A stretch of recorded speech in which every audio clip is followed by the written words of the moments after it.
I'm ready. Thank you, Andre. It's happening so much since the last time that I don't really remember exactly what we talked about last time. There is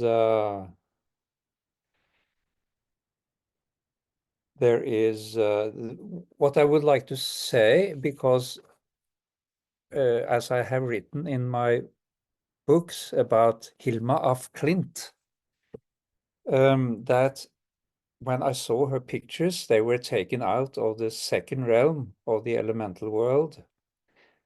And Rudolf Steiner told her that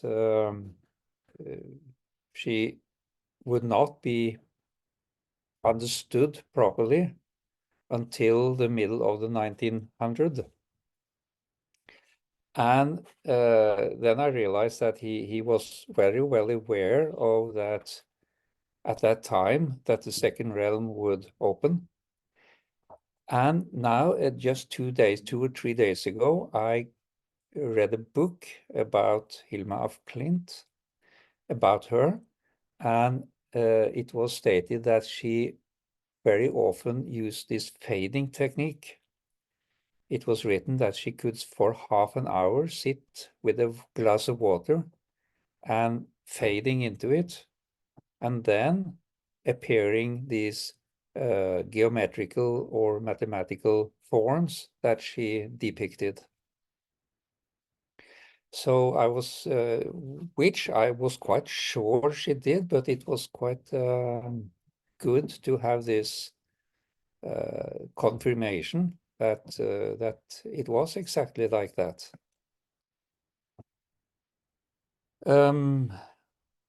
Also, that since last time we have been, and I say we, that's me and Andrew Linnell. I learned now to pronounce his name correctly, Linnell, and not Linnell, which I said before. And also a German eurythmist, Hundhammer.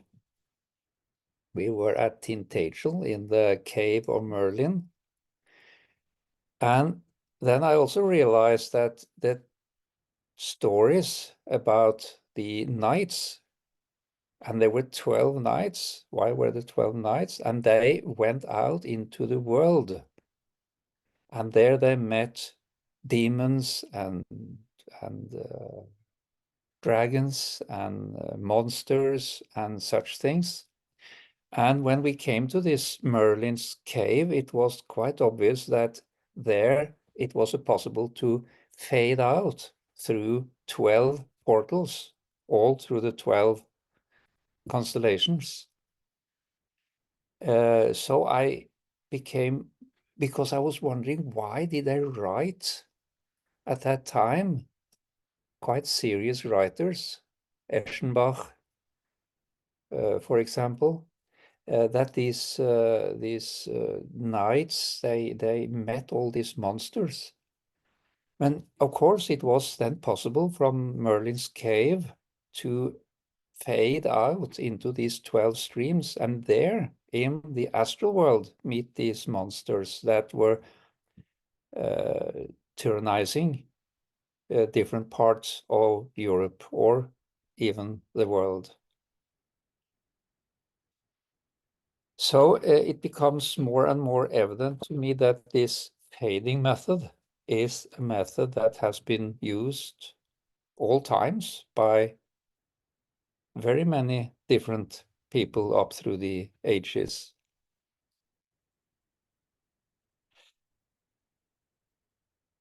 Yeah. Last time, I think I talked about the layers of the earth and Anna. Did I, Andre?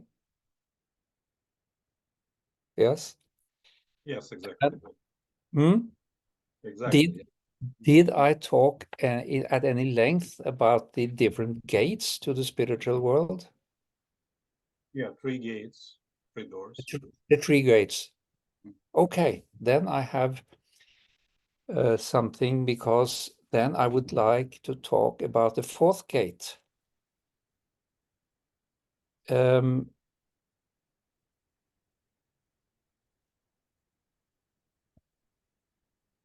that was sort of not a shock, but I mean unexpected observation, because I was at a certain point asked by Vidar, when I stood in front of the second gate, the gate of the elements, take a look at the other gates. That was an demand, an urge. And then I realized that and this is something very important for all who try to fade, when you come to a certain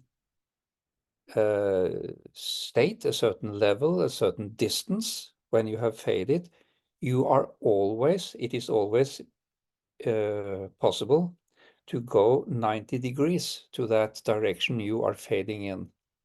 So when you, for example, when you reach the gate of the elements, which I have described quite well, you can from that point observe the other gates.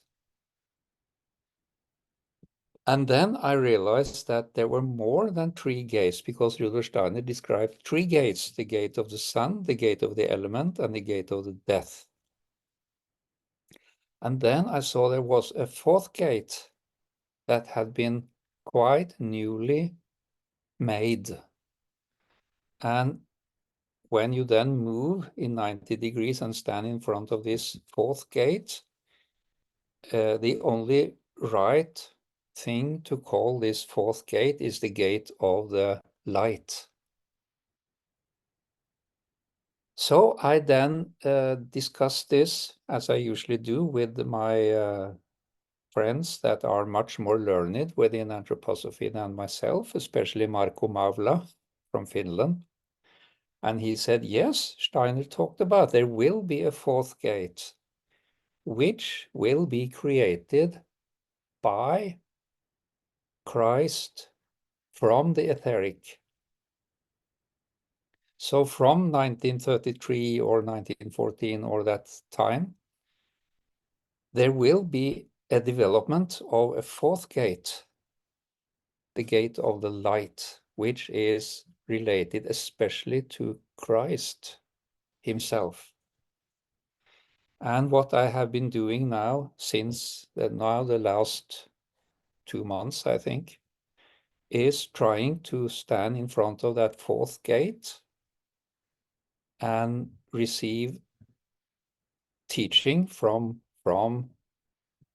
the guardians of this 4th threshold, this 4th gate. Then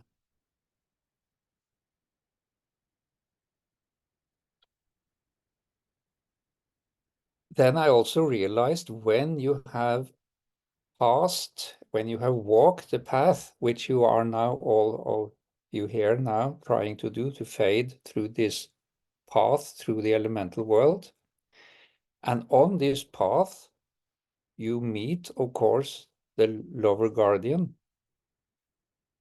You meet yourself. You have to deal with your thinking, feeling, and willing. You have to deal with your bad habits and so on and so on. So, of course, when you have done this one time, you don't have to do it again 4 different times, because you have met this lover. I don't know if I pronounce it correctly. Lover, not lover, but lover guardian. So when you then have reached the 2nd gate, this gate of the elements, you can actually go to the 3rd gate and to the 4th gate in a 90-degree angle.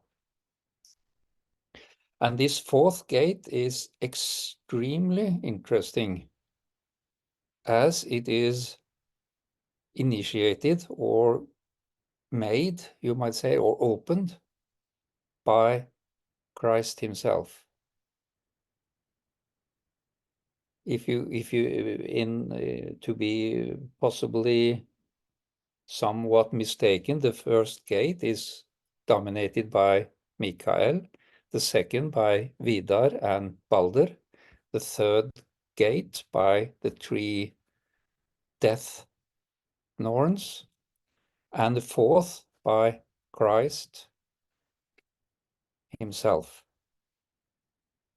So, so I'm now trying to write a book called The Fourth Gate, because I think that this is very, very important. But as I told you, the path through the elemental realm, the elemental world, can lead you also to the fourth gate. You have to go through and then go to the fourth gate.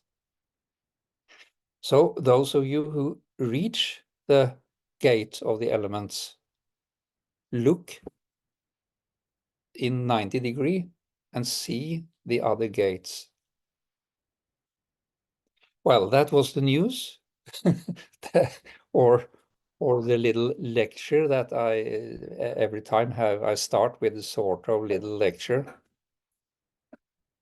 Last time about Anna and the layers of the earth, this time about the fourth gate. And then I guess we should go to questions and answers, if I can answer. Yeah, there's one more thing I will also mention. The last weeks, I have been heavily, not by many, but by some people, heavily attacked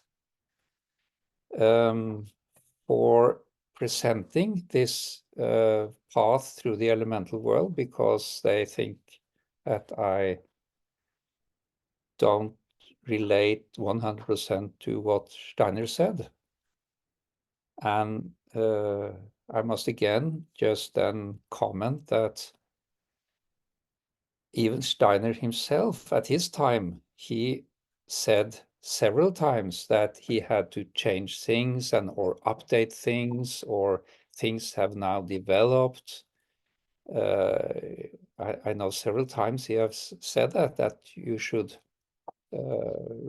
update knowledge and insights. So that is happening. And if that happened during 10 years at his time, why not 100 years in our time? So it's, even if I present things that is not, seems to be 100% Rudolf Steiner, it might still be anthroposophy. But some people seem not to like that and be aggravated by that. Okay, thank you so far.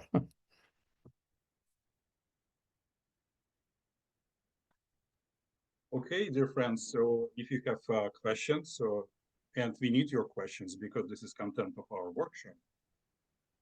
So I know it's a lot of newcomers here. So if you put your cursor or arrow in the bottom of your screen, so there is sign reaction, button reaction. If you click on it, so it's will be another button, raise a hand. So, and please do so if you have a question.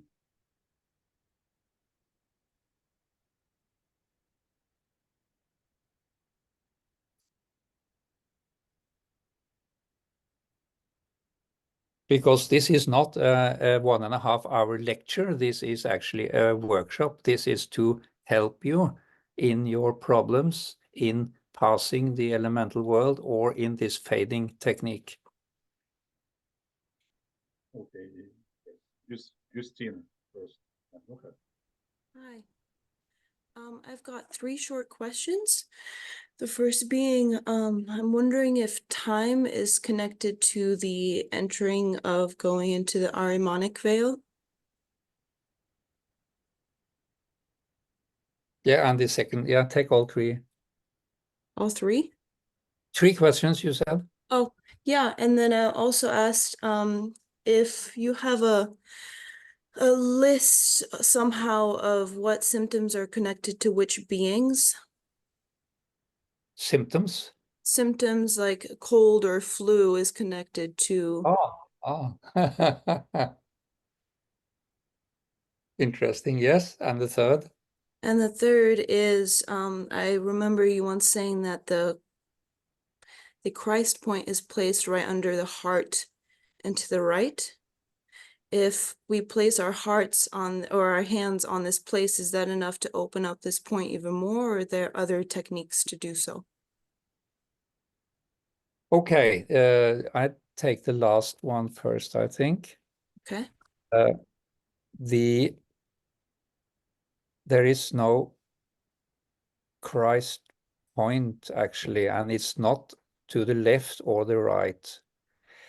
It is the Asuric beings, elemental beings, who tend to attack just under the heart to the right.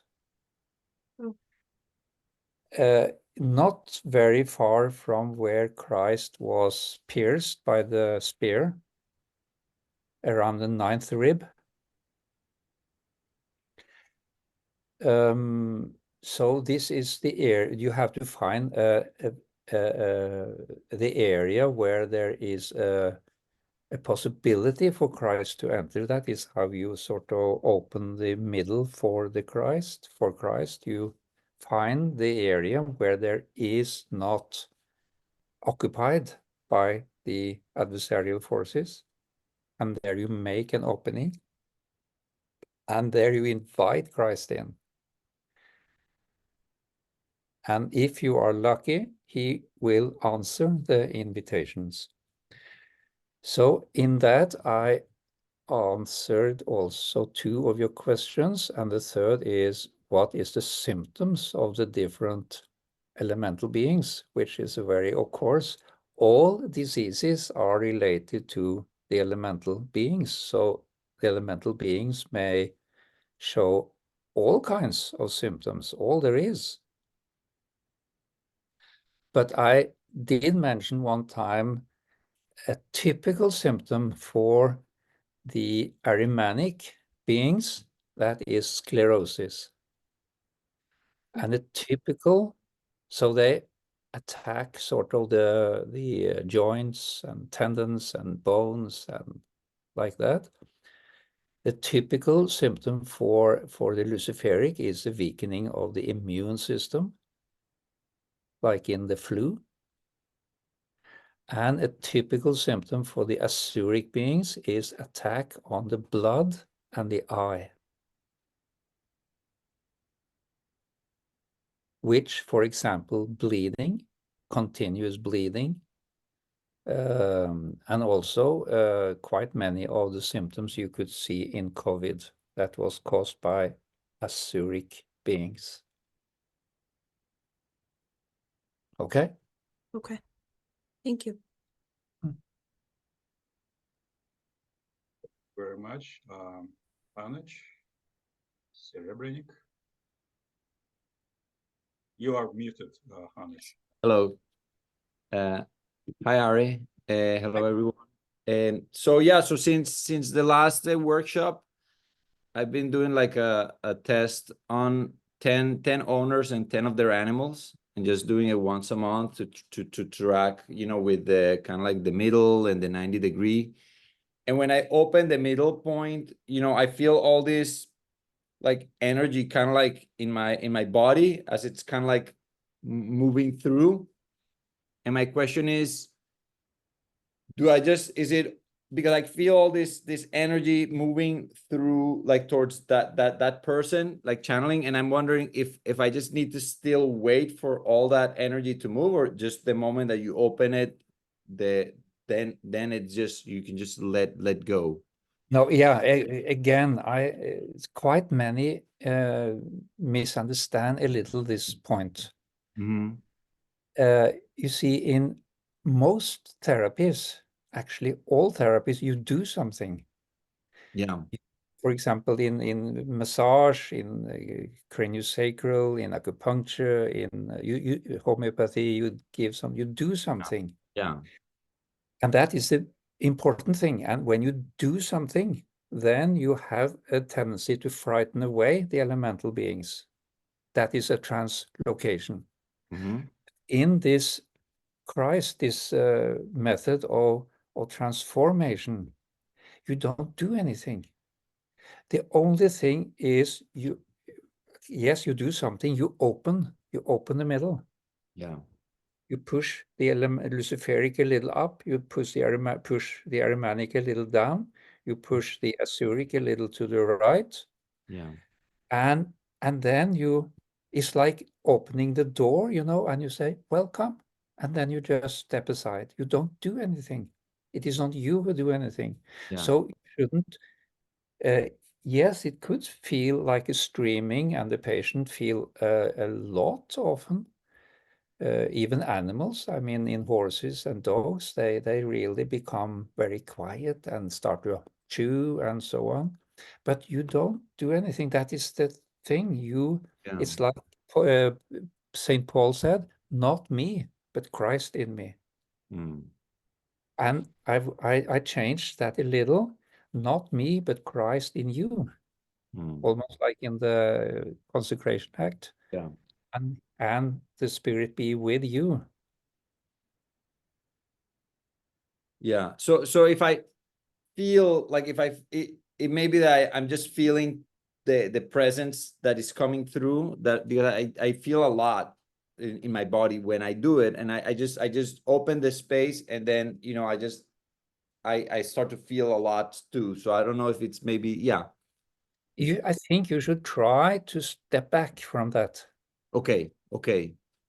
Don't involve yourself in it. Just open, invite Christ, and then step back. Okay. Gotcha.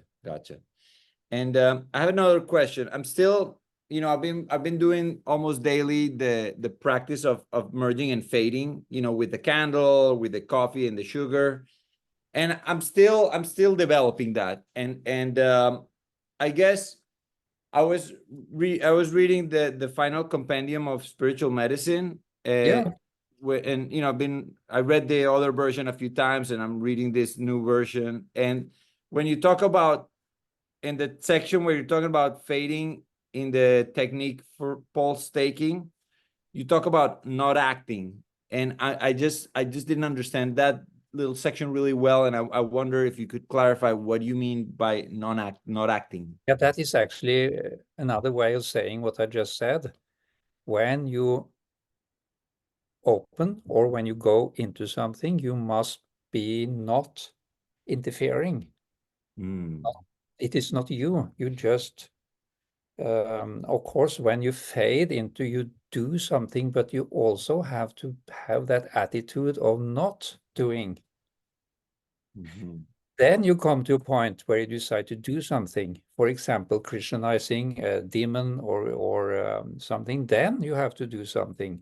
But in the fading or in the opening, which is very close to each other, you have this not acting, not doing anything. Okay. Yeah. Okay. Yeah. It's I think I have a tendency to do. I think I have a tendency to want it so much that I might be getting in the way. I think it's a good point. Most therapists have a tendency to do something because that's what we are taught to do something. We shall heal somebody, but this is actually the opposite. We shall just open the door. And that is difficult, especially if you have patients you want to do something. Yeah.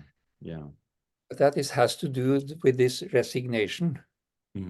Resignation in the spiritual act. You do something and then you sort of resignate. You just stand there.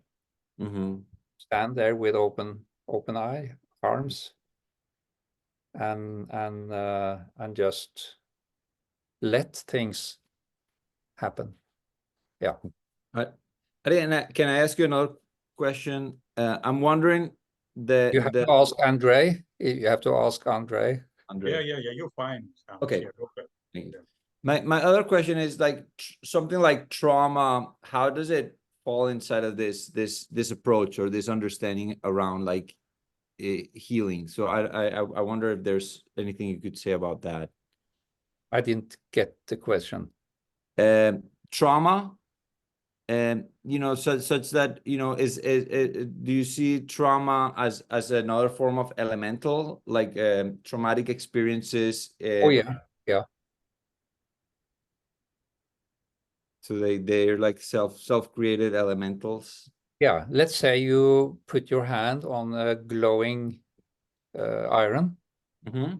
you burn, that creates a pain elemental being, Okay.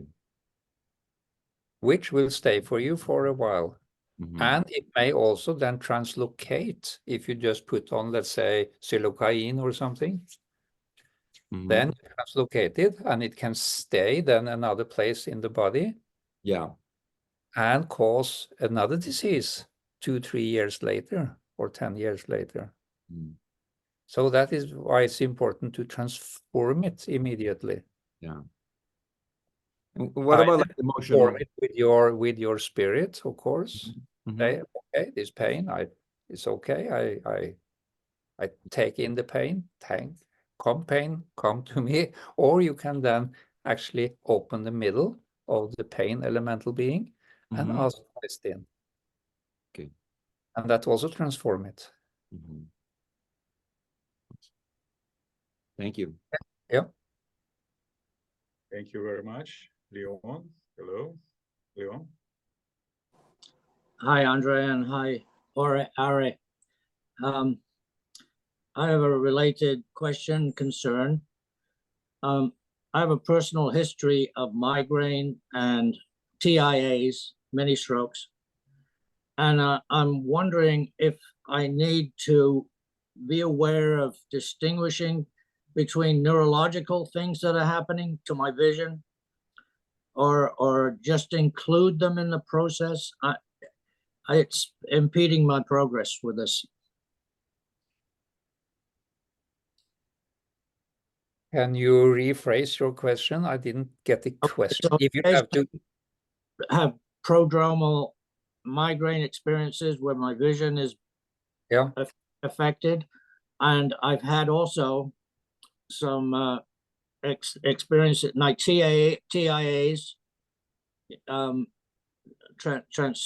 ischemic accidents in the brain, and I'm noticing that I have spontaneous movement in my vision. Say if I look at the wall, the patterns on it and so on.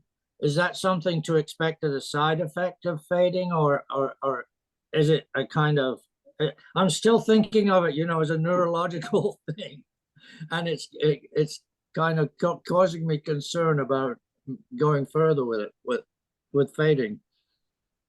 Can I try to, you are asking, you have a migraine from before. Is that so? I have And them when, like I have one yesterday. yeah, wait now.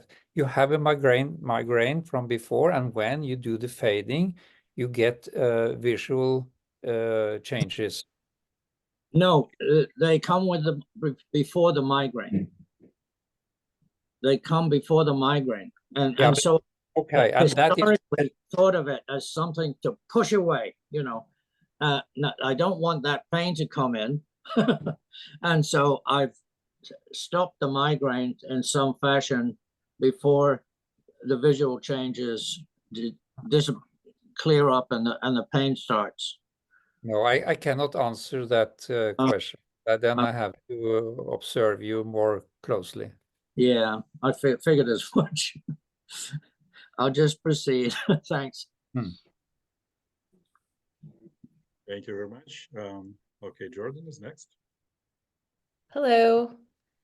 Last time I had a question about one of the beings that came forward after I merged, and I asked if I should be working with the being. It was Merlin. And my question for you is when one of these teachers appears and once we begin working with them, I'm wondering if there's any way to discern, to make sure that it's not, like a doppelganger or someone posing as somebody else, Yes. And that question have been asked before. What if we are misled? What if we adversarial entities come and pretend being this or that?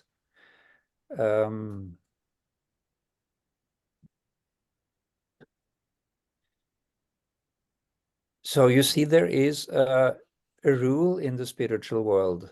There is a rule that even Satan have to abide to. And that is, if you ask for the name, they have to give their name. But you have to ask. You have to stand straight in front. You have to look at them with open eyes. So, yes.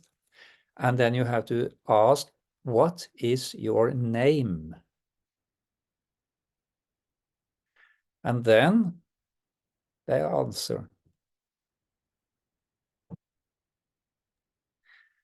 This is a thing that is very clear to me, and I was very happy then when I heard somebody had asked a priest in the Christengemeinschaft down in Stuttgart about the same, and he said the same. When you ask, they have to answer honestly.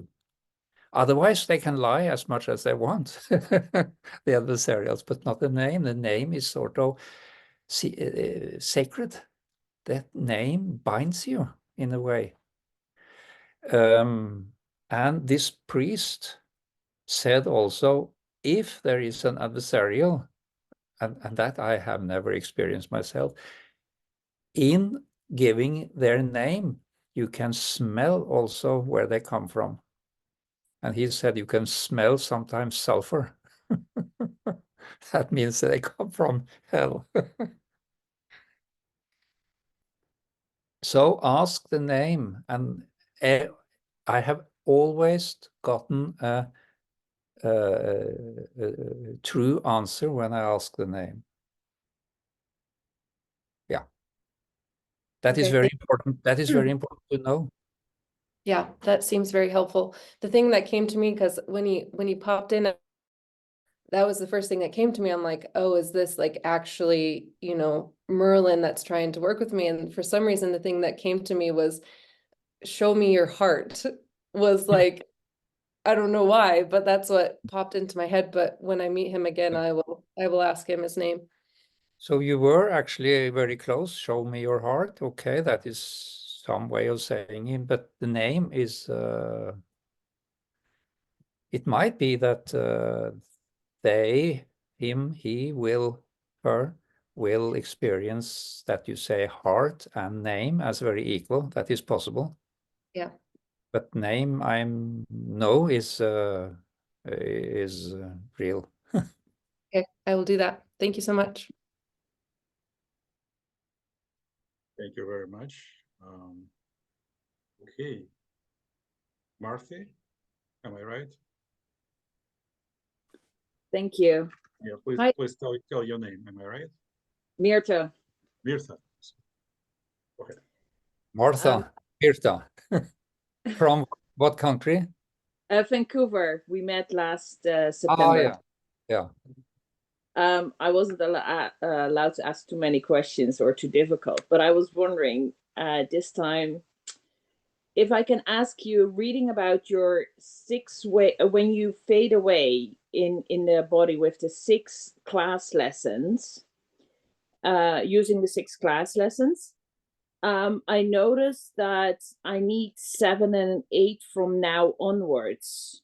Until October, it was okay 6, but now 7 and 8 is crucial for not getting attacked.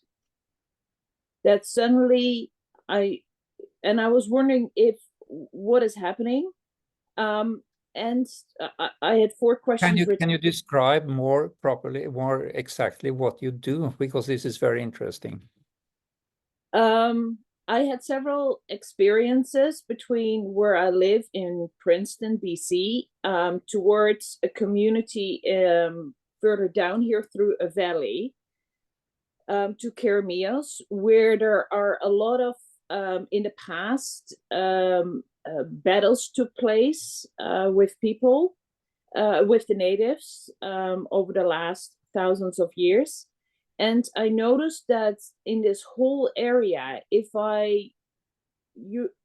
as a therapist, I put my hands on the body, and I work through it, mostly through the Prometheus way. But I then the beings start attacking me, and even when I'm in that valley, in that stretch, they grab me. If I then do the 7th class lesson, they go away, because from then on the Michael sign was given by Steiner. And I noticed that several times I got attacked and I had to do the sign. And I was like, this is getting ridiculous, like 5 times. So I started reading into it. And from then onwards, I noticed that it was 7. But for them to stay and transform, I had to use 8. Without it, they How just do you stay. how do you use 8? What means by have to use 8, the 8th? What is Until the mantra or what? until now, I have to read it beforehand because That's I what you mean. figured out what the 8th in me has to do. So I haven't. It's a bit frustrating because I have to read the 8th, 6, 7, and 8 to stay not attacked. Then also I noticed that working with them, I get attacks and they go in that chamber next to the heart. And I noticed you talked about it in one of your books, how you used to go into that chamber sometimes. But how can I close off that chamber properly? Because those Azuric beings, they crawl in, and it is a bit like, don't attack me, no thanks. And also when I work with people, like the beings come out, but I feel them crawling then on my legs. And how can I keep that further away, that they don't do that? And you mentioned about you do the separation, and you mentioned at the time you also sometimes use the will. How does that work? And the last question I had was, I had a couple of experiences where I faded in and I suddenly jumped back in time, but I didn't come back properly. And what can I do? You mentioned once that the natives or the shamans had taught you a way of how to travel back properly. Is that something you can share? Because I noticed I didn't do it properly, and then when I got out, I had to get treatment because the electricity hyphens, like anything I touched was static, like shocks. I got too static, and how do you say it? Too much electricity in my body. I couldn't even touch the bodies anymore.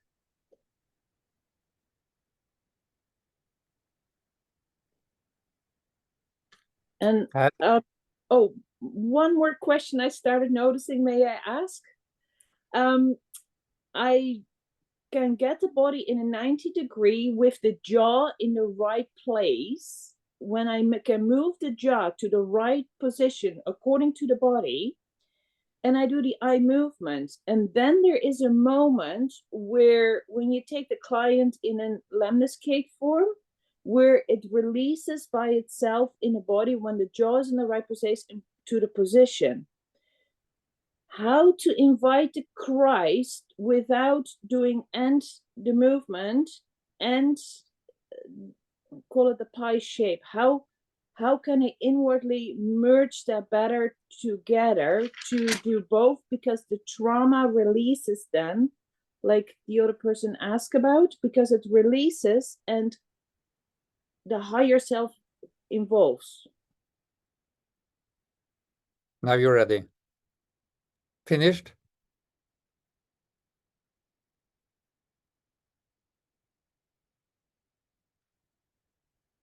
It was quite interesting that you added this last question, because when I was starting to answer, and then you said, I have a last question.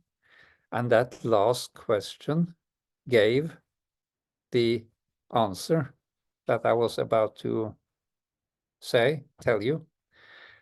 Because it seems to me, because these are very many details, but all these details is, I think they can be solved because you don't open the middle and invite Christ in. You said, how can I get the Christ in? You see, that is not something you do.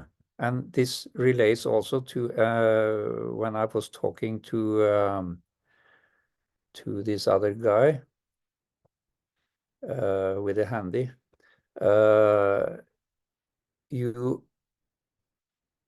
You have to just open the door and invite Christ in. You don't take him in, you don't put him in, you don't do anything. And it seems to me that you do too much. And that is the old therapeutic mistake. Therapists know all what to do then and then and then and then and then and then and then.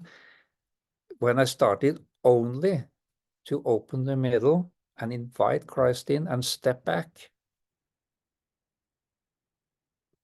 So I think that is the answer to all your questions.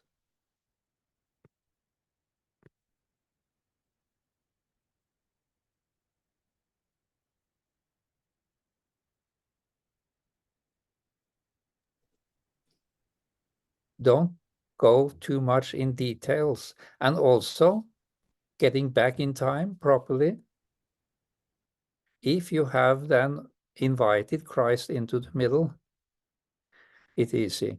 It reminds me of a situation. It was two German biodynamic, Pfeiffer and a friend of him. They were going on a steamboat to America to introduce biodynamic agriculture in America.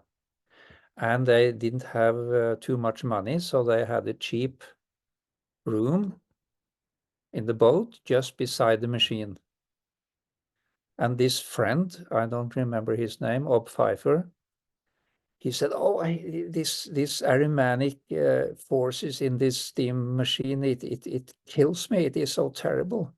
And then Pfeiffer answered, "Just open your middle and ask Christ in, and it will not bother you." I think that is a very deep understanding of this Christ in the middle. Okay. Well, think about that in relation to all your questions. And to the relating to the 6 first, that is what I wanted to answer. And then you added one, which actually was, how do I get Christ in? Yeah. Okay. Think about it. Thank you very much. Nick, next. Nick. Nice. Dara, nice to see you again. Bye. Excellent. Thank you again for hosting. This is really great. I really appreciate this community, and every way, and everyone's opinions and ideas are so helpful to me. So thank you for this. I have 2 quick questions. One, I just saw you doing this a few minutes ago. It seemed like you're doing this. You're Krishaj, you're using 2 hands. And I've been trying to do this recently when I'm doing bigger things, but I have a problem doing the twist. So like I can get this up here, and then to get to this right side, I have to do like this. And then it feels very awkward when I do it. May I see you do it, or do you do this at all? In myself? Yes. Yeah. Like I can do it like this. Do you see So me? I can't see your hands. Okay. But no, with 2 hands, with the 2 hands, I saw you doing it. I heard you say, I just do some variation. Sorry. You can do it like this. And you see, I do it very slowly. I don't do it like this. I do it I feel it and I open it. Then you can do it like this. Okay. Or you can do it like this. I also try to hold the hands like in the statue. you know, the Steiner. Yeah, yeah. You can do it like this.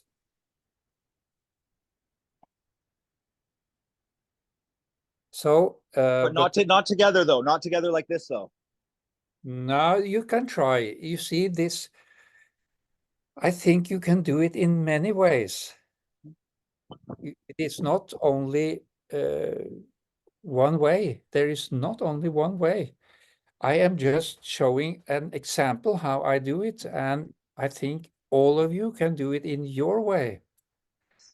And when I describe how I fade, or how I do it, how I feel it or experience it, that is a description of a man from Norway, which might be different from a woman from Uganda. You have to do it. You have to really find your way of doing it. So I don't like actually that you ask me, how do you do it? Because you have to, and I have tried when I worked with this for several years. I tried always, all different ways, like this, with the fingers like this, or like this, or like this, or like this, or like this. You have to really try. And then you should put yourself in a situation where you get the feedback. And I am so happy, lucky, not happy, lucky, that I happen to have a lot of trotter patients. And there you see in 5 days if it works or not. I have thought many times in my life that if you are, let's say, Steiner pedagogue, you are a teacher, then it takes actually 20, 30 years before you can really evaluate if you did this thing right or not. And you see these students of yours, these pupils, do they become good citizens or good people?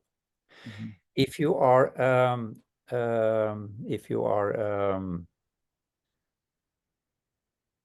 a farmer, well, in 3, 4, 5, 6 years, you will see, does the earth get better and better and the plants better and better? Maybe 10 years until you are sure what best. If you're a doctor, well, it takes some time, months or longer time. But if you are a horse veterinarian, it takes 3 days. You see how they move, how they so fast. Yeah, and how they move, how they eat, how everything they react so much faster. So I think sometimes I'm very lucky that I am in such a situation that I can practice my mantra, which is the proof of the pudding is in the eating. It shall be practical.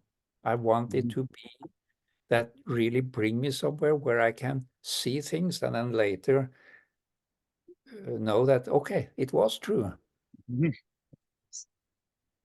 Yes, the desire for confirmation that we're doing things feels something that I really want. I want to know that these things are correct and working well. But I really feel also it has to do with my faith in it too. That I know that what I've done is now acted and it's now real, and the things that are happening, and to continue to live those active thoughts, living thoughts, really help me continue the process after I do it as well. Yeah. But I always been very, very sincere about that. That it must show itself in the real world, in a change of disease or a change in how plants grow or whatever. That is very important for me always. Well, that actually brings me to my last question. It is just thought spin, can be just thought spin. I know what you mean. Yeah. the thought spin. But just with that leads me perfect to my final question, which is I felt since the eclipse that passed through passed right over my area this past week, and I felt like a great healing that came with it. And that's why I'm just trying to also ask, have you noticed anything different since this eclipse? So I can see if there's a heal. I feel it's a healing happened. Yeah, well, the eclipse was not here, Mhm. but I had a every 5th year, I have a brain upgrade where I lose some ability for totally. And at that time, I was working with patient and suddenly I lost the language. I couldn't speak. And that lasted for a few hours. And then a change was that happened at the same time. But that is more personal for me. I have this every 5th, 6th years sort of where I lose very often language. I cannot speak. It's almost like this in the Bible, father of John the Baptist, because he lost the ability to speak. So I might have Well, that trait. he questioned the messenger that time. He's like, Yeah. was it Gabriel? What? Oh. And when I said that, I do not say that I am the father of John the Baptist. Because there are always some critics of my work who then suddenly say, "Oh, he thinks he's that, or he thinks he's that." That is, so I now have to say that I don't at all imply that. Okay, next. Thank you. Thank you very much, Ara. Have a great day. Thank you. So Sophia is next. Sophia. Unmute, please, your machine. You're still muted, Sophia. Okay. Can you hear me now? Yes, go ahead. Okay. Hi, Are. Hi. Hi. I wanted to ask, when you work with a patient, do you let them know that actually you invite Christ in? Because some of the patients obviously may not be Christians.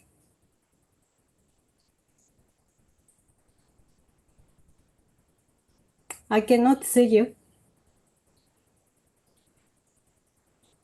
I'm thinking. Oh, hi.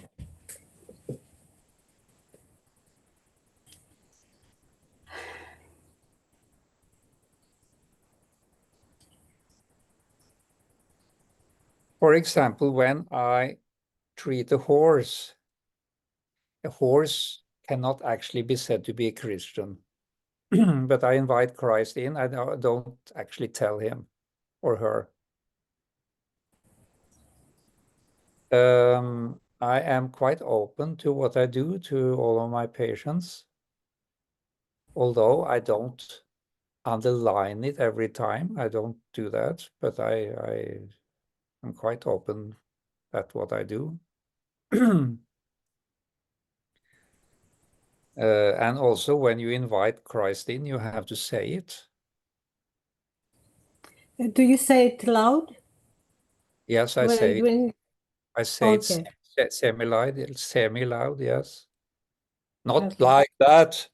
Not like Yeah, I understand, but not it's like audible. Maranatha. Not like a preacher in an American Southern congregation. But I say it in a very subtle Norwegian way.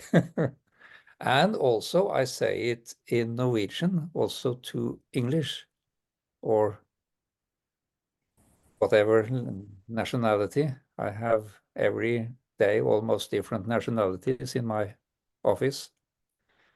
And I always say that in Norwegian, this inviting of Christ. Okay. Thank you.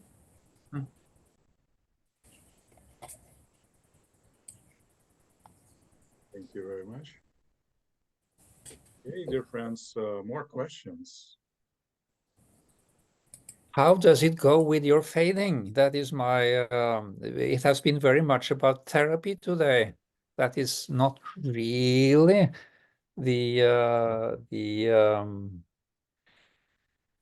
what we have this workshop about. It is more like walking the path through the elemental world. How far do you come? For example, when I read this just 3 days ago, that Hilma af Klint, when she could take a glass of water and fade into it for 1 hour. And then she saw these things, these geometrical figures that she painted.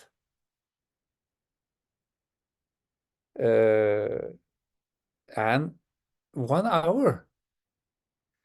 When I have my workshops in this fading, after 12, 13, 14 minutes, that they have problems in the concentration. And they said, well, maybe we can try 15 or something, but she did it for 1 hour. And Judith von Halle was once asked about how long she can hold the concentration, that when she's in the spiritual world, how long she can stay there. And she answered something like 15 minutes. And then she added that Rudolf Steiner, in her opinion, or what she knew, could do it for about 1 hour. So then Hilma af Klint was quite advanced in being able to fade for 1 hour.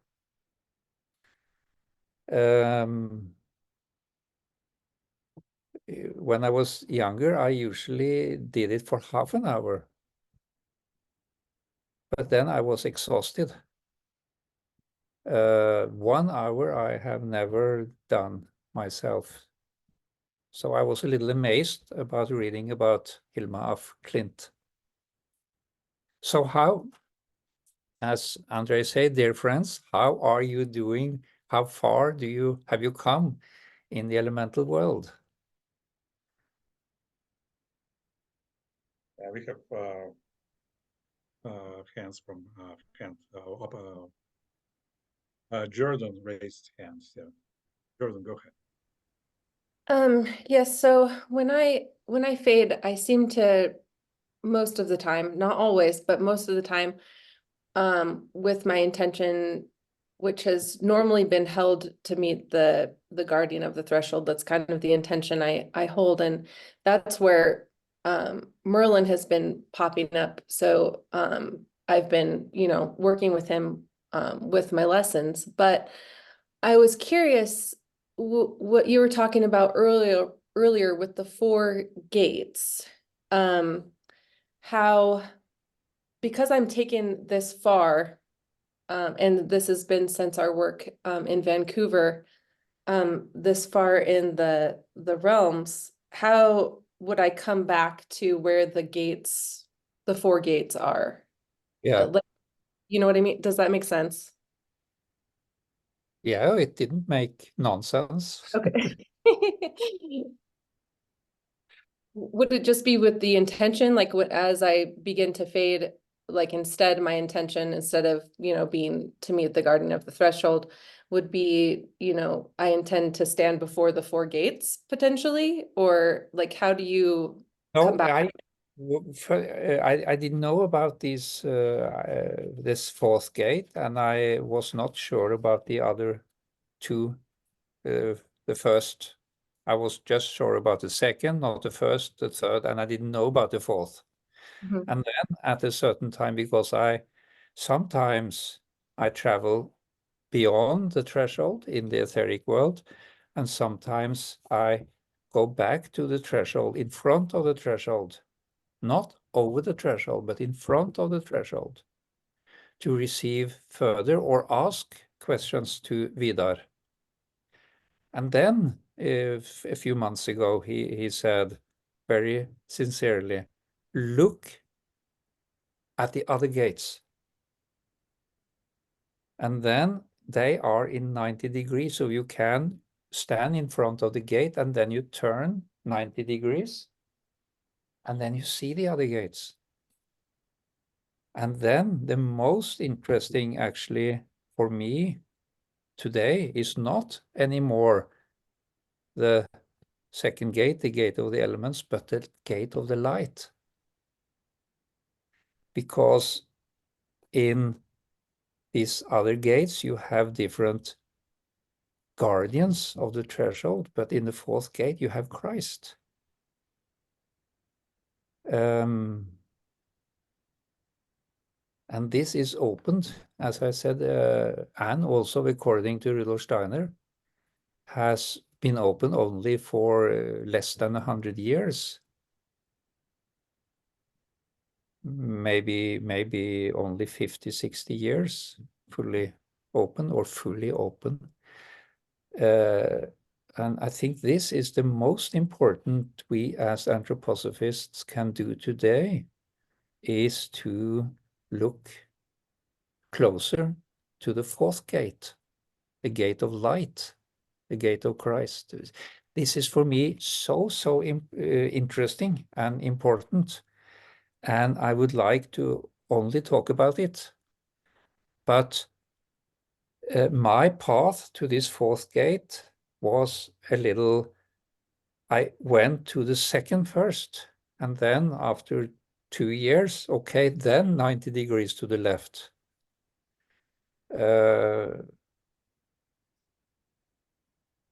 I'm sure there is a path to the fourth gate. There is a path to the third gate. There's a path to the second gate, which is the elemental world.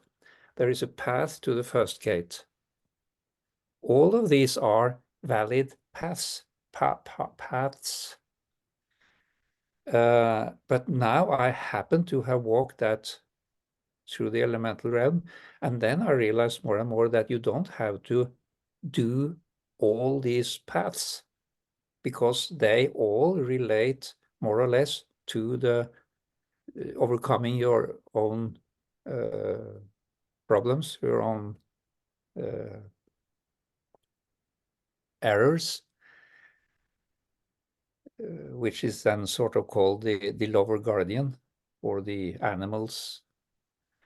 So you can, even only through the elemental path, also come to the first gate or the fourth gate.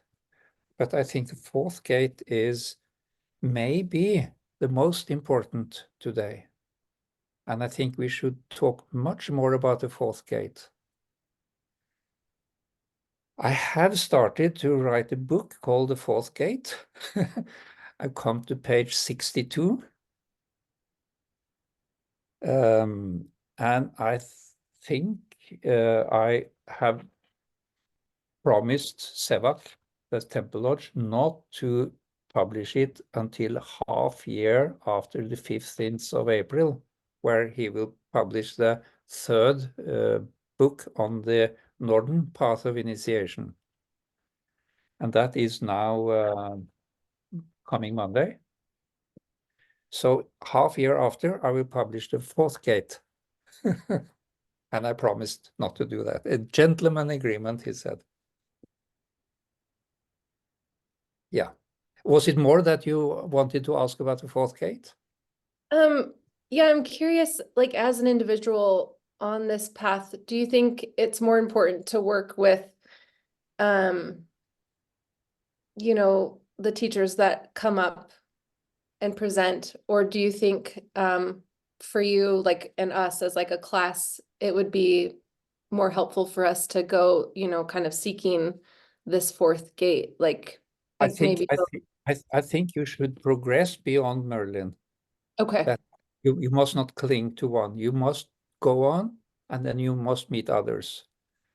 And then if he pops up, It's do I? almost like your mother told you when you were 15, don't be with one boy the rest of your life. You have to date others. And then I can just So I can just choose not to engage and just keep moving forward, basically. Yes. Okay. Don't. I thought that immediately when you talk. Don't bind yourself too much Okay. at one place. Okay. Thank you. That is not to be unfaithful, but it is to move on. You have to see this spiritual world, and they are not jealous there. I do just want to share one thing that happened with this eclipse, that because I am in North America, and I felt called, I was weary to fade, because I kind of hear that the elementals come out during the eclipse, the darker Oh yeah, they elements. do. They do. They do. It's And terrible. so instead my intention was just basically to hold, this Christ force as I was sitting. Very- And it was interesting because, my intention wasn't to fade, but I did fade anyway, and was taken back down to Anna. And it was really beautiful, because Anna was holding this gold light that was more powerful than anything I've ever experienced. And around her was another circle of beings. And I was able to join hands with these other beings. I wasn't able to get faces or anything like that, but there was several circles around her. Like, she was the center, and she was holding this just insanely beautiful golden force, and it was just radiating out at this time of the eclipse. And so I just wanted to share that, because it seemed like, afterwards and during it, like there was, she was holding this Mm. Christ force as well, within the earth. So Mm. it Mm. felt really Good. healing and beautiful. Mm. So I wanted to share. Good. I have her all the time here in front of me.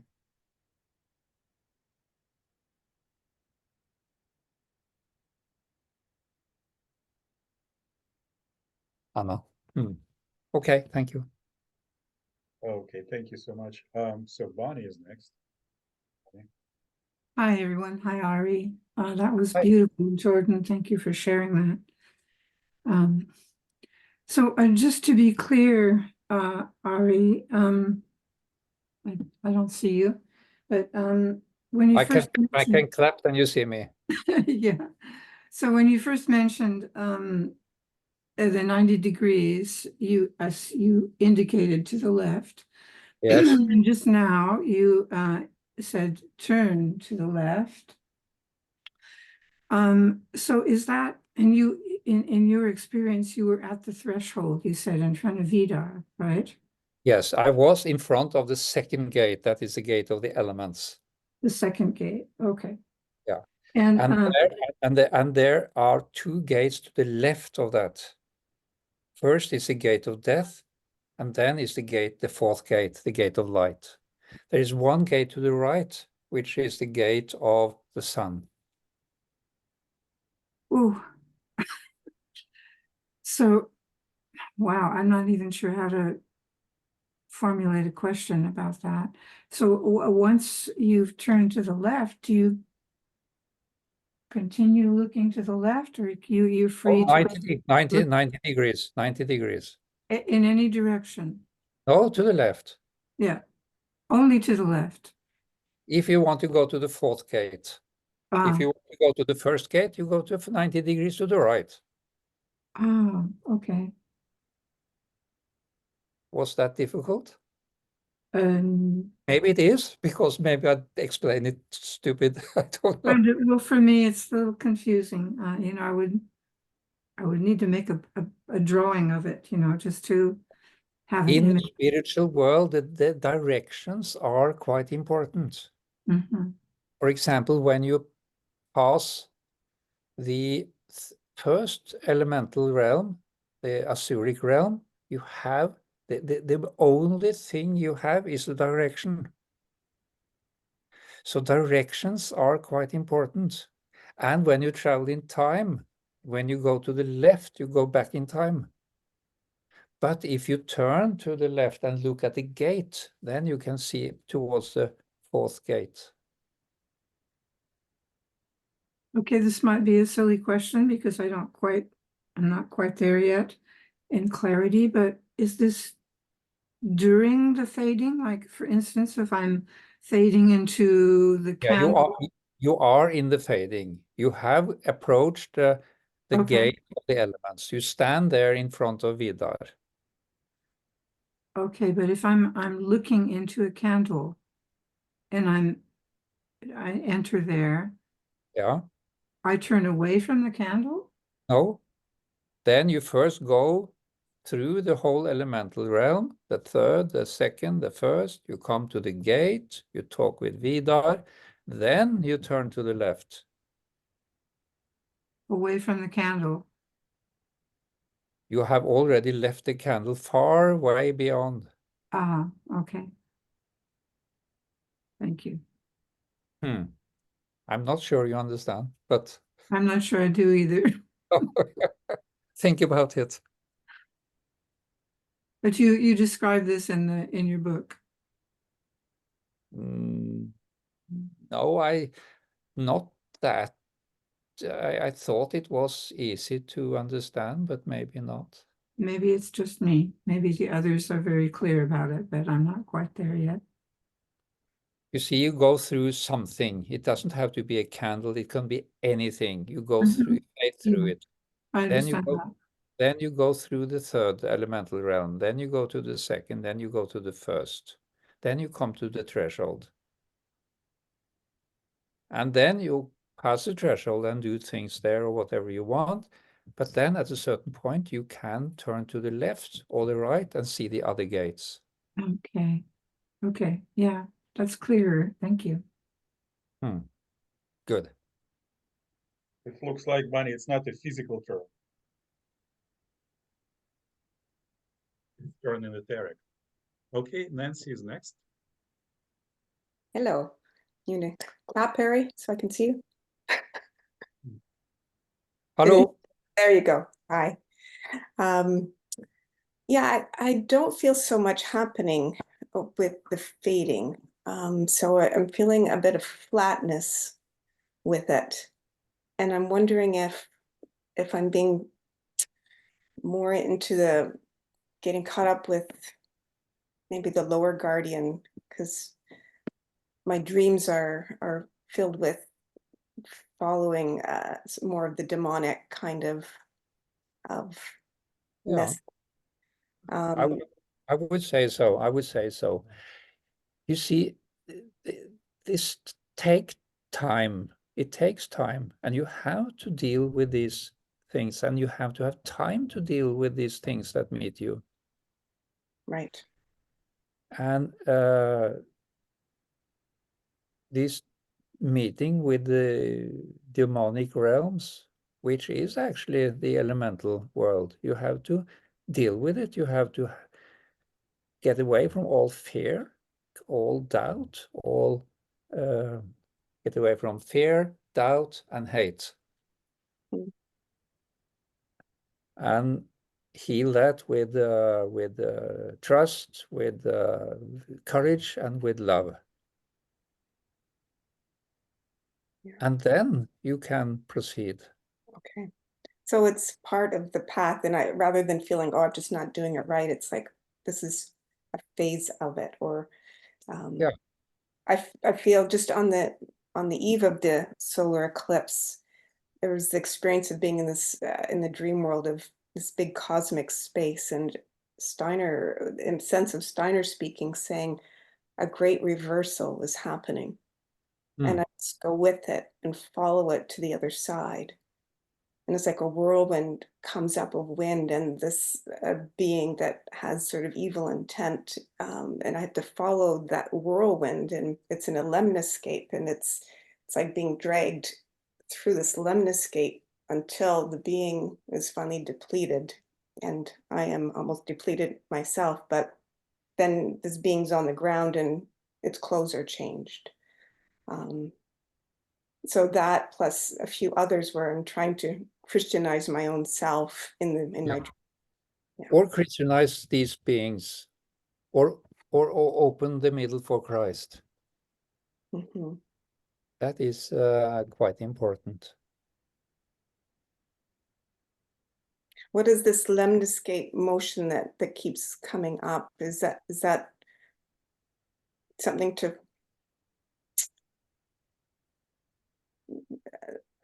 that's just part of the path of the reversal of coming in and out, and or do I move beyond that and probably move to more that moment of opening the middle? Well, it seems to me that you are almost in the second realm.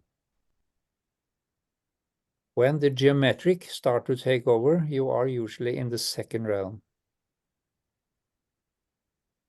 If you look at the pictures of Hilma af Klint or this Danish man, what was Martinus, this lemniscate is quite often there.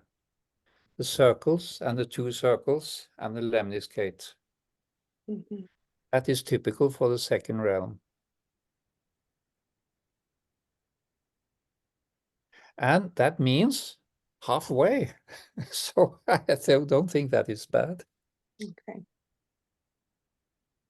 Yeah, and it comes in a different way than how I expect things to come. So that's yeah, it's like being fluid enough that and open enough. And I think the fourth gateway will give me the confidence that things can come in different ways than on just the elemental path, which is a newer path for me and where it isn't as typical things that happen. Yeah, you can use different paths. Of course, you can, or you can combine them. But as this elemental path is open today, it's a travelable path, Mm. path possible to travel. Right. So yeah, use more will, stay with it, be stern, go forward, and do I like that. be stern. Yeah. Good. Thank you. Okay, we're good. Katya is next. Katya. Hello. Sorry, I have my phone, so it's a little funny. Thank you, Ari, and thank you. Katya, unmute your machine. You're still muted. Sorry. Okay. Thank you first of all for all that you bring. I have a question. Or something came to me. I wonder what your thoughts are about the foundation stone meditation in regards to the fourth gate.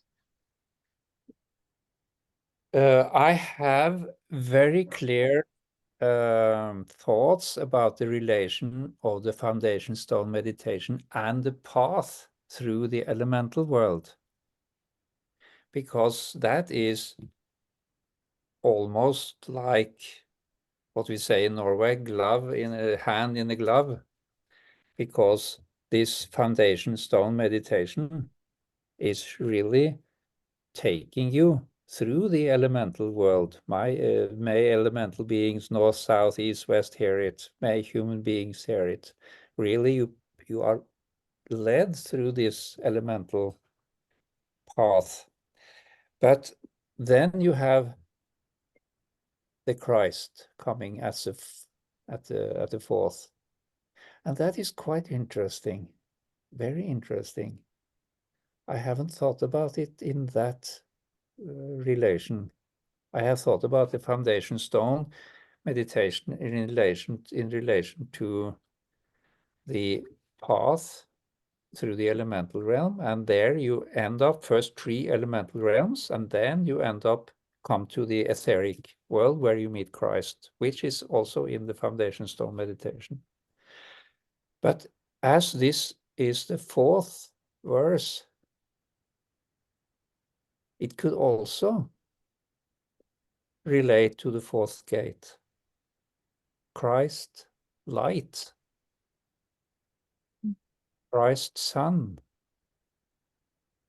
which is when you stand in front of the 4th gate, the light is Christ, sun, Christ light.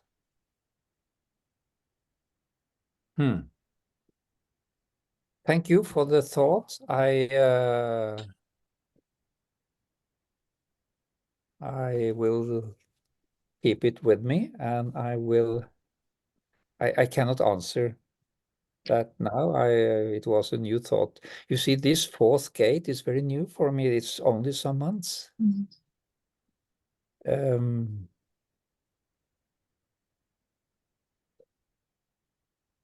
And I was very happy when I found this fourth gate, that I was told that, oh yeah, Steiner said there will be a fourth gate from Christ in the etheric. So yeah. And also this 4, that is quite interesting. This fourth gate, and the 4 Stufen, the 4 levels. It's also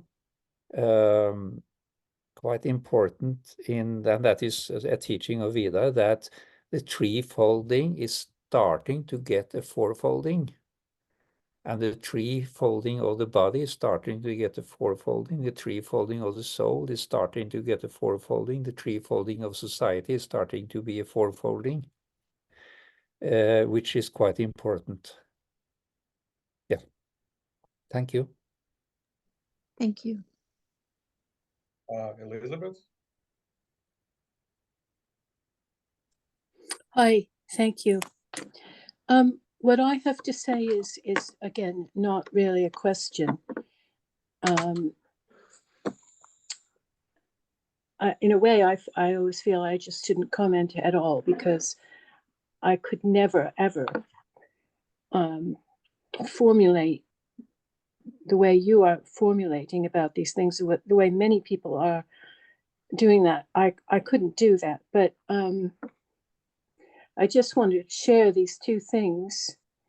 When you first started talking about going 90 degrees, in relationship to the gates, I just want to, my first impression was that means 90 degrees in any direction. It could be, any direction, 3-dimensionally. It never occurred to me to think of it in terms of right or left, or north, south, east, and west, and so forth. So, and then as we all were speaking about it, I started, and as you spoke about it more with the actual saying, the north, south, before you spoke about the foundation stone, about the north, south, and east and west. Yeah, I mentioned it there. And it's not any direction. It is north, south, east. I know. That's what I'm saying. So I'm just saying, it suddenly occurred to me, well, in a way, we sort of take that for granted, north, south, and east and west. Do I think, oh, well, that's just a physical orientation, and it's not going to be, we don't have to, even though I know it's, anyway, it just occurred to me that it's just something very bigger than I thought, those 4 directions. Yes, it is actually more than I have thought too. Yes. Yeah.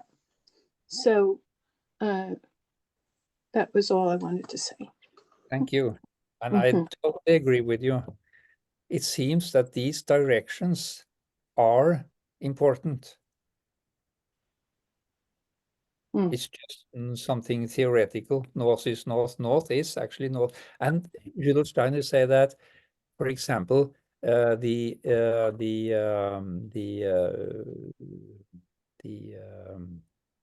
magnetic lines of the Earth, when they go north-south, they strengthen the Arianic. When they go east-west, they do not. So you see, so important. If you lie with your head toward north or west or south or east, it gives a very different effect on the body during the night. But if you lie with your head against north, you actually open towards the kidneys. If you lie with the head towards the south, you open to the heart. So these directions are actually very, very, very interesting. Thank you for underlining that. And I just also want to just add in at the end, because what I did think about, what about if it were a cube, you know, above and below? Just as a question sort of went through my mind. And also I thought about with the opening, because that's definitely above. Above and below, yeah. So it's not a question, it's just maybe. Yeah, it's a comment. Thank you. Thank you very much. Okay, Nick is next. Hello, thank you for taking the time to answer my questions. I have 3. One, first of all, going on to what Nancy was saying about dealing with some of these lower demonic aspects. I guess for me, I was just wondering, I was directed towards your work from my anthroposophical doctor, and then she asked me about transformation and translocation, and I started reading and reading so much of your work, and then I hit Northern Path of Initiation, and then I kind of got stuck. I was doing the meditations every day, and then at the same time I got stuck where I felt unworthy to continue, as though I really needed to work on my own self before I continued on with the meditation. And I guess my question is, can we still do them? And then I listened to your talk in Tintagel where you talked about a friend of yours who had the dog and the job and the husband and all of the things that she was dealing with, and maybe she just needed, maybe it was too much. And so all of these things, they're going through me where I've felt that I needed to stop the meditation work as much, and focus more on, well, I still do the other meditations, but not necessarily the elemental meditation as much. So that's my first question is, can we still work simultaneously, or is it best to do one or the other? That's one question. My other question has to do in relation to this 4th gate and going 90 degrees, and between the 4th gate of light and the elemental gate is the gate of death. And yes, moving past that, it just, the question to me is, well, not a question, maybe it's a comment of, when you say having trust, courage, and love, and overcoming the fear and the doubt, and I forget the other one, it seems like death is, there's sometimes a lot of fear. And to get to that 4th gate, I think of this poem by, I forget his name, John something, where Death Be Not Proud, and I forget his name, but there's this whole beautiful poem about how it's all about overcoming that fear of death. And it's a beautiful poem. And in the end, it said, you know, death, you're really nothing, because we're born to this great beauty when we can get past that fear. And somehow, I guess my comment is, I feel like getting to that 4th gate is overcoming that fear that we have of death. And then my last question, though, has to do with, when you talk about this 4th gate, I think you mentioned before that it's a being that's both male, female, like it has qualities of both. And can you speak any more about this male, female? Did you say that before? I thought I heard you say that before, that it might have both of these qualities. Like, I imagine this, for me, I don't know if it's real or not. Well, I know it's real, I just don't know. I didn't ask what it was, but it was like this shape, a feminine shape, but the energy that connected, that streamed out and filled my being, it was this light of, it was this warmth, it was something that changed me forever. And I don't know if that's like both male and female or what that was, but I just wondered if you could share more about that or answer the other question too. The first was, now I forgot the first question. The first was, I feel, I guess to a certain degree, when I have had that connection with this being, that when I reflect on myself, I feel so unworthy to stand before this being. And I feel like I need to continually work on myself Oh yeah, to that's what. stand Yeah. before. And can I still do the elemental meditation, or should I just focus on myself and Yeah, no. Yeah, I absolutely think you shall do this elemental meditation, because when you then reach the threshold, then it is decided, do you have time to, that is where the commitment actually starts. You are not let over the threshold. You see, that is a guardian of the threshold. Why is there a guardian on the threshold? Before you come to the threshold, that is life. Then you have to go and work with yourself and your problems and this and that. But then you come to the threshold, then you are let over the threshold, and that is a commitment. It's almost like the blue card in the spiritual world. You have to commit to having time to work with these things. So until there, you should do it. Okay. Yeah.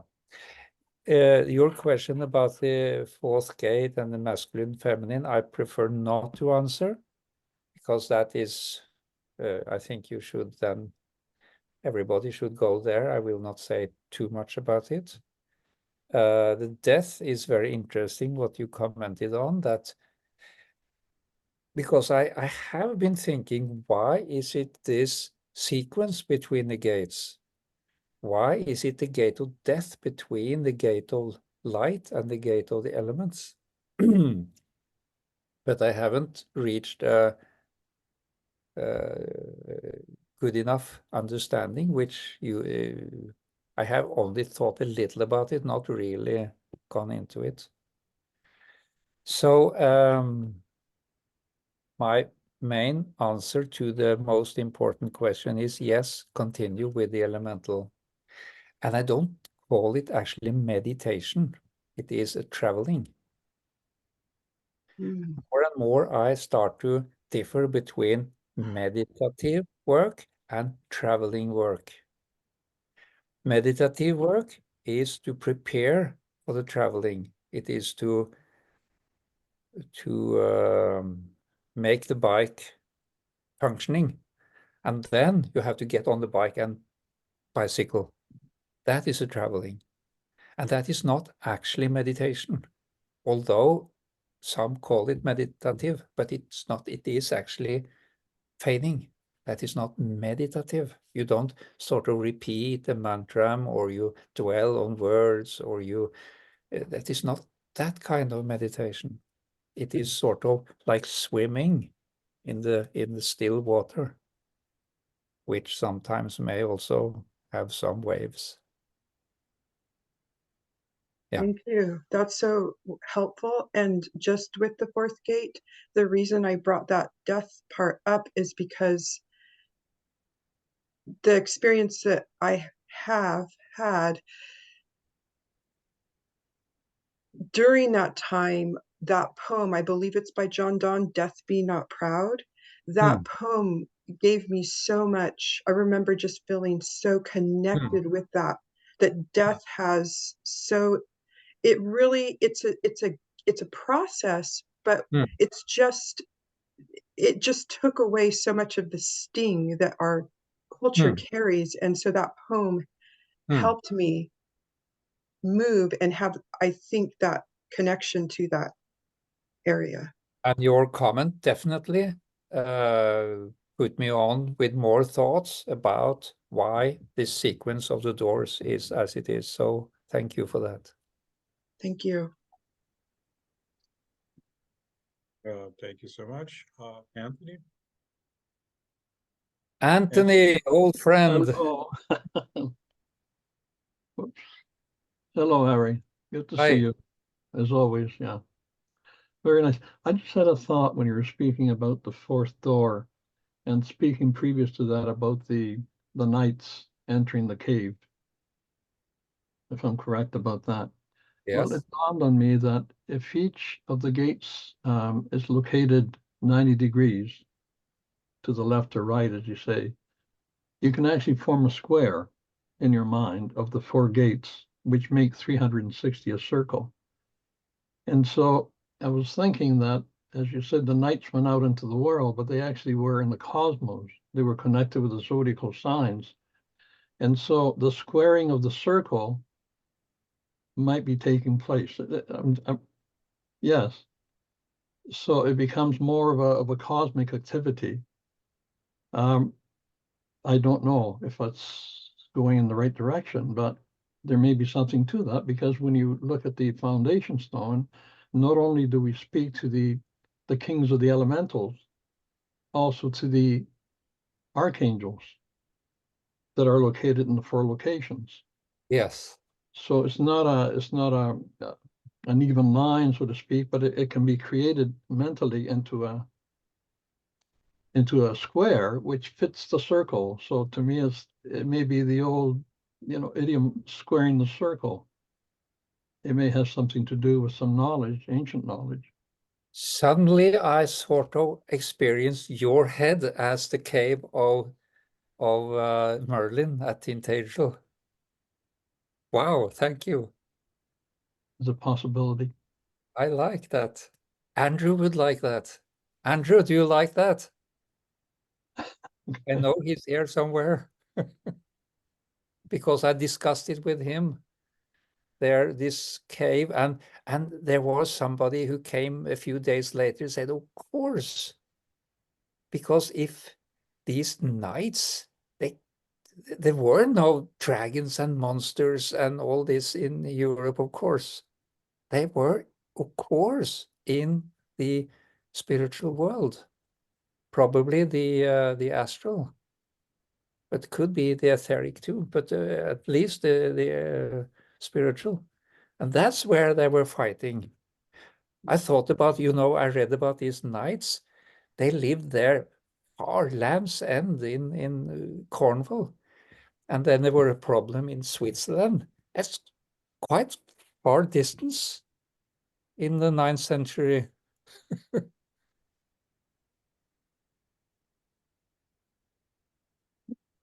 So if I can go on for something else, the fading has been very difficult lately. And I find that when I get to the point where I've decided to move into the fading, I get very tired.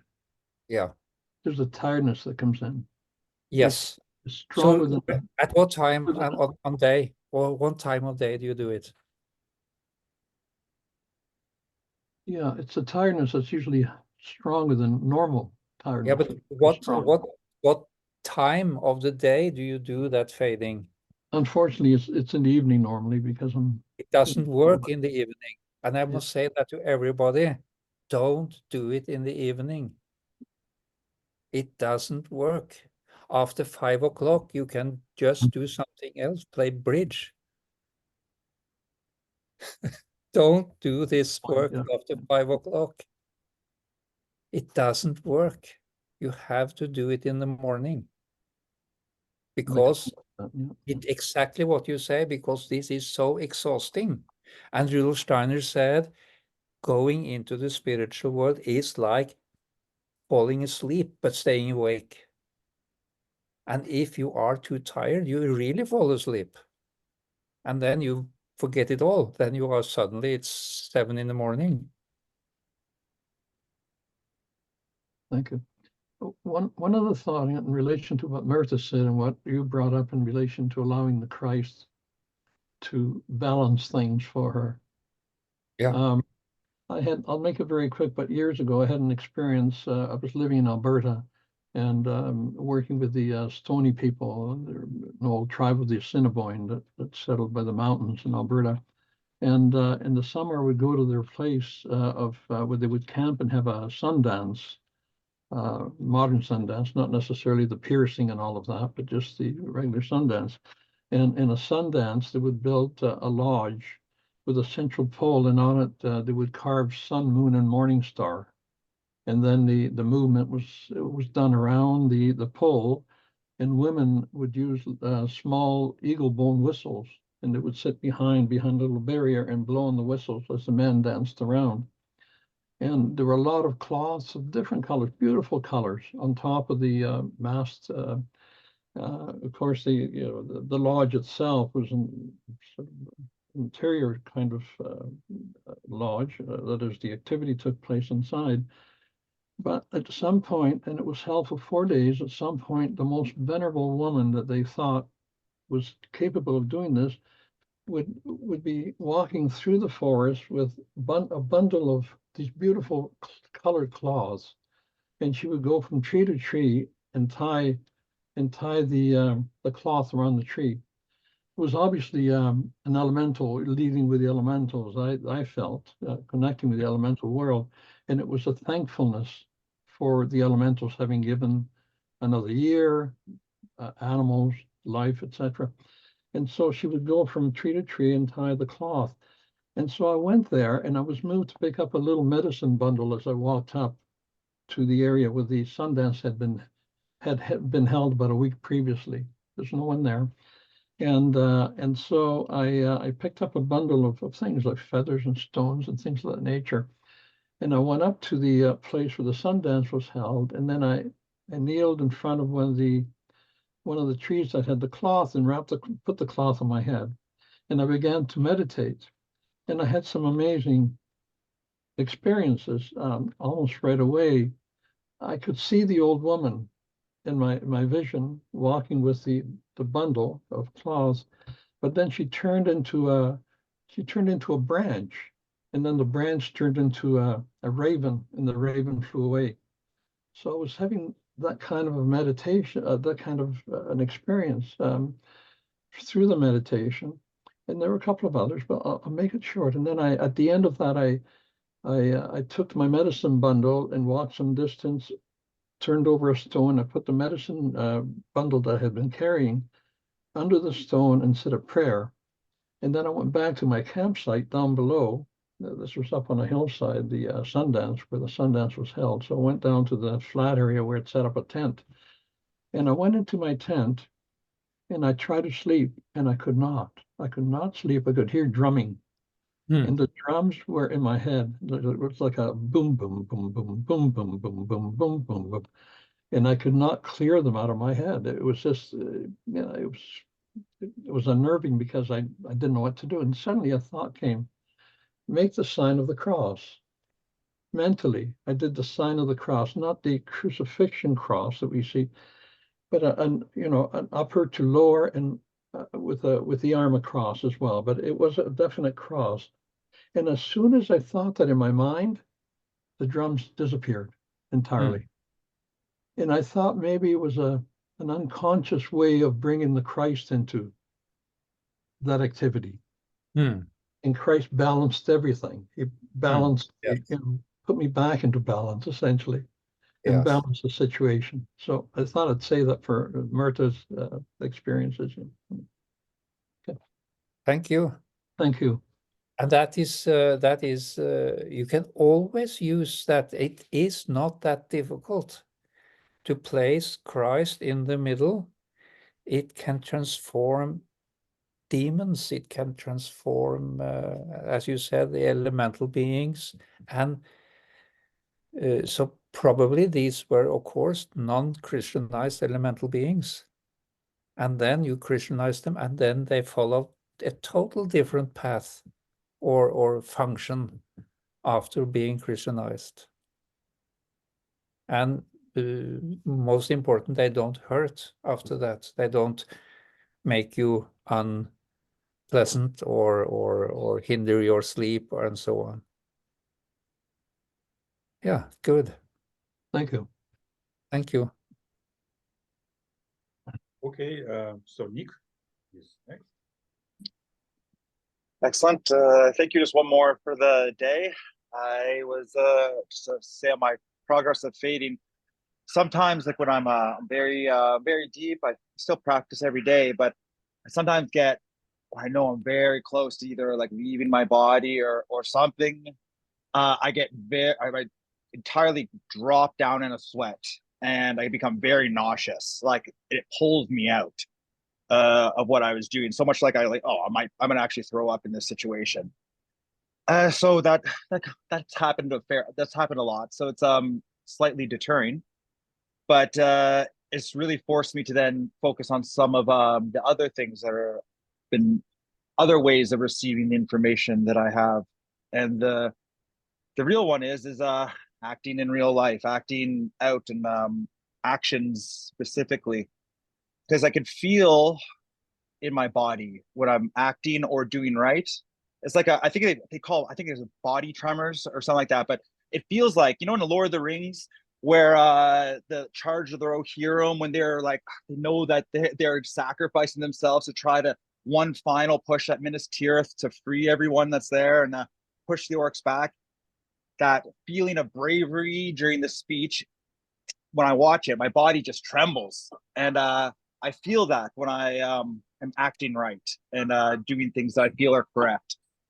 And it continues to kind of work like that. So I'm trying to listen more to that intuition, that feeling of just acting, of acting, because the knowledge I feel is in me. Sorry, the wind is really picking up right now. Acting, and when you act with proper heart and with Christ's love inside, it sings to your soul, and that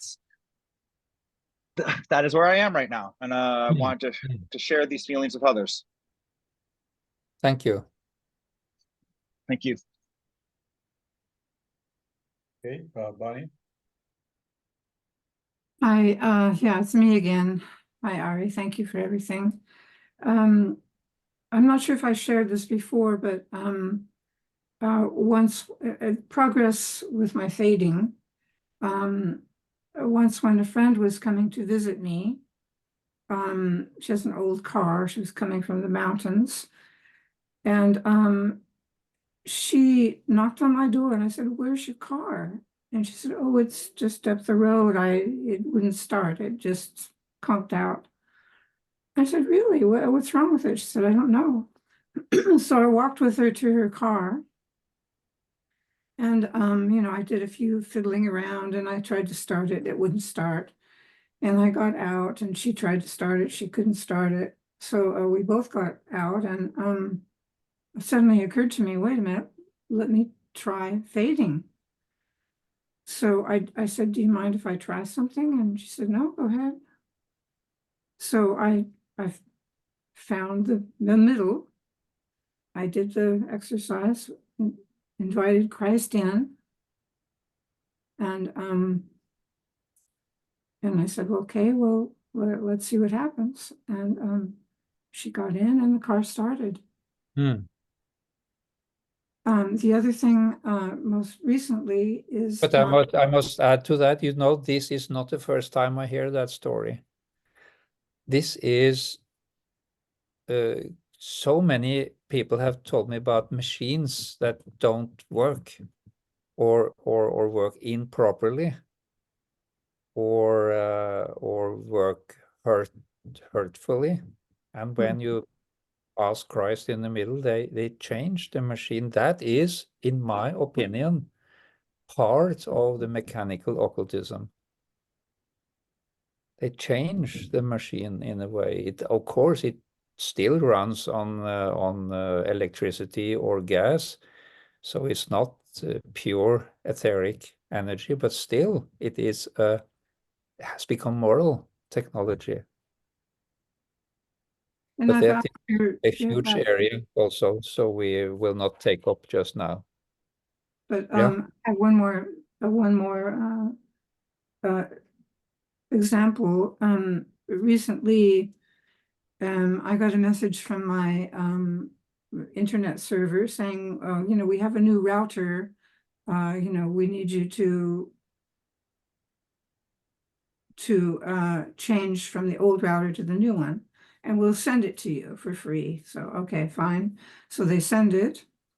And I had the worst day trying to set it up, but with 6 hours, you know, on the phone, back and forth, blah, blah.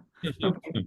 So, finally got it. Okay, the next day, and usually at night, because I sleep in the room where the router is, I turn off my Wi-Fi at night and turn off my phone and everything.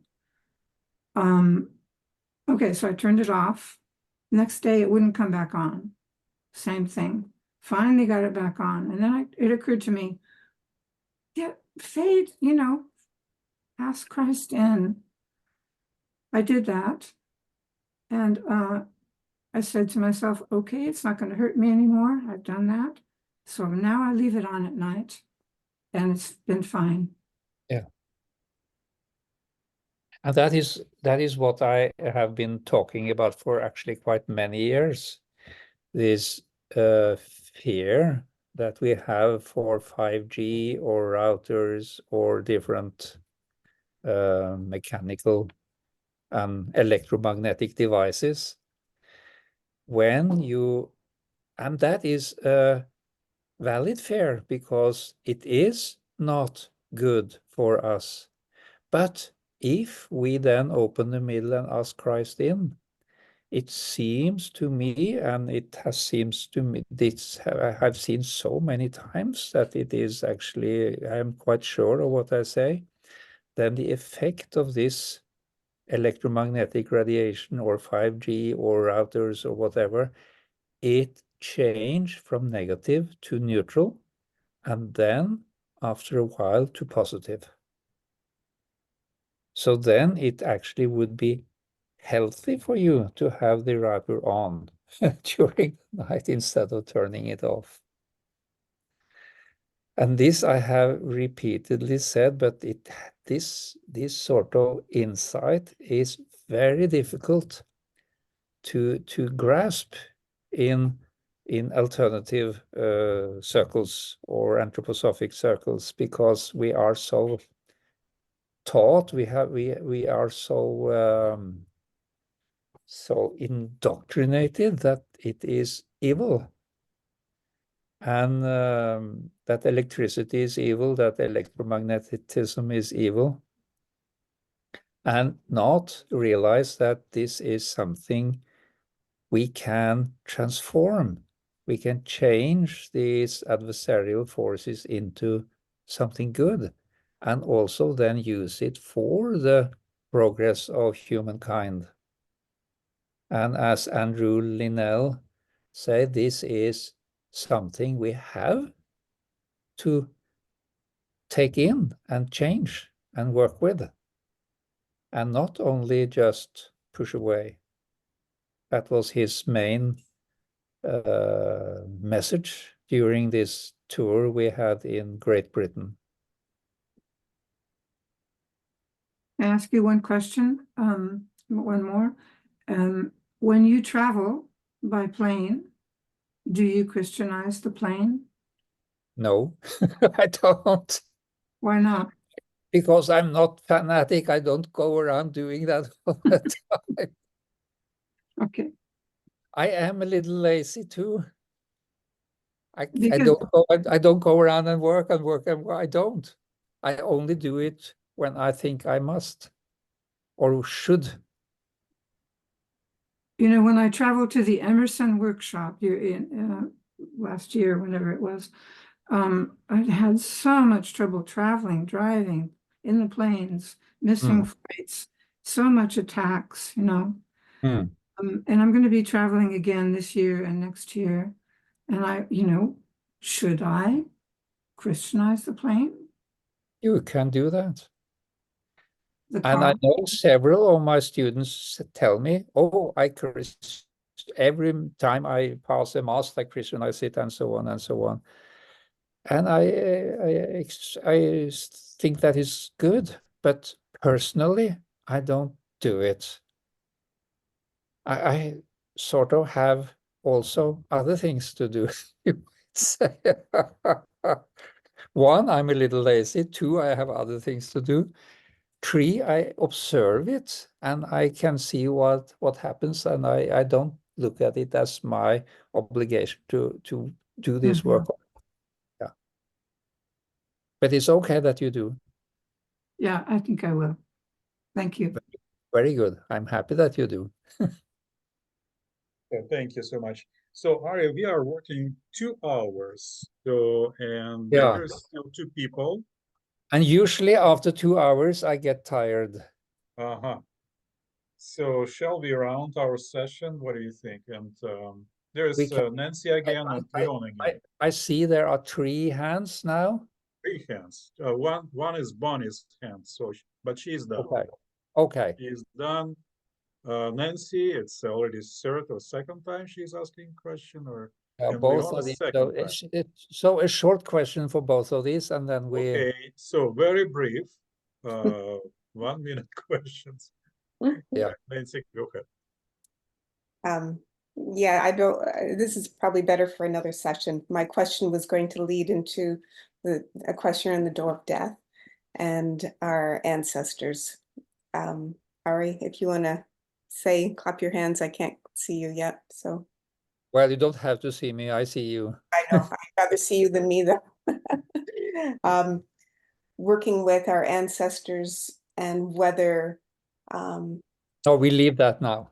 Please, yeah, I'll ask next time. Next question. Okay, Leon. Short, very short. Leon, go ahead.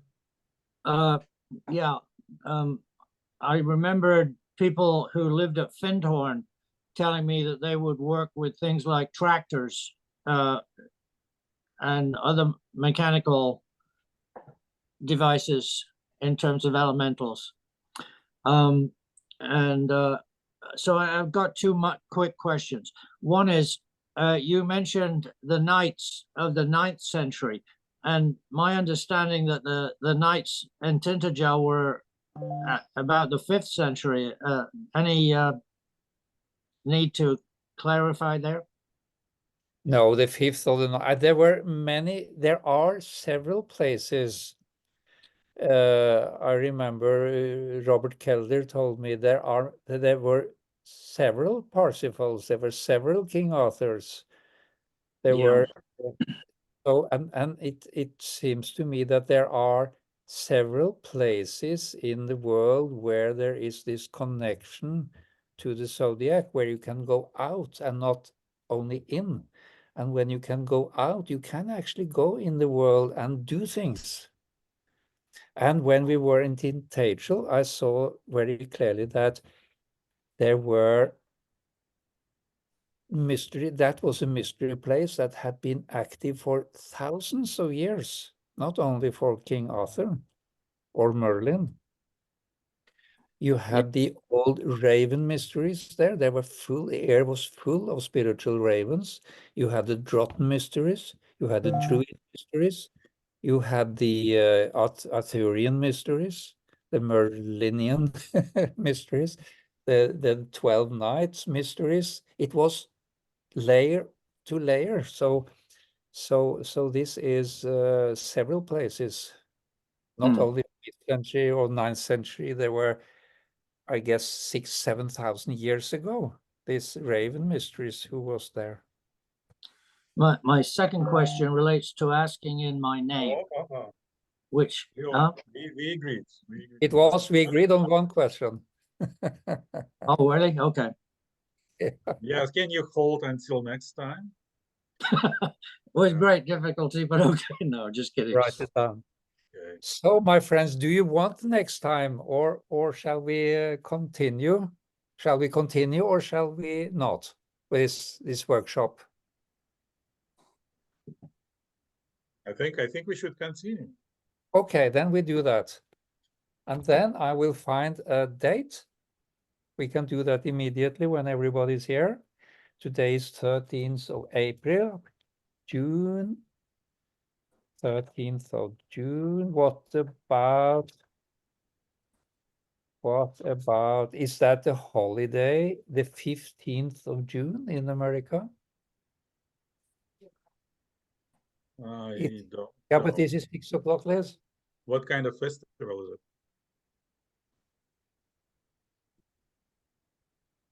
So 15th, okay, then we take this one. That, yeah, 29th, that is the mandala course, but I can do that here. What festivals is on 15th, Harry? What? What festival is on 15th of June? No, that is Culture Crash in Sandefjord, where I live. Oh, okay. Mhm. Yeah. So what are we saying? 29th Totally or local. 22nd? But 29th is okay to do that. That's actually quite okay. Okay. Great. So, dear friends, 29th of June.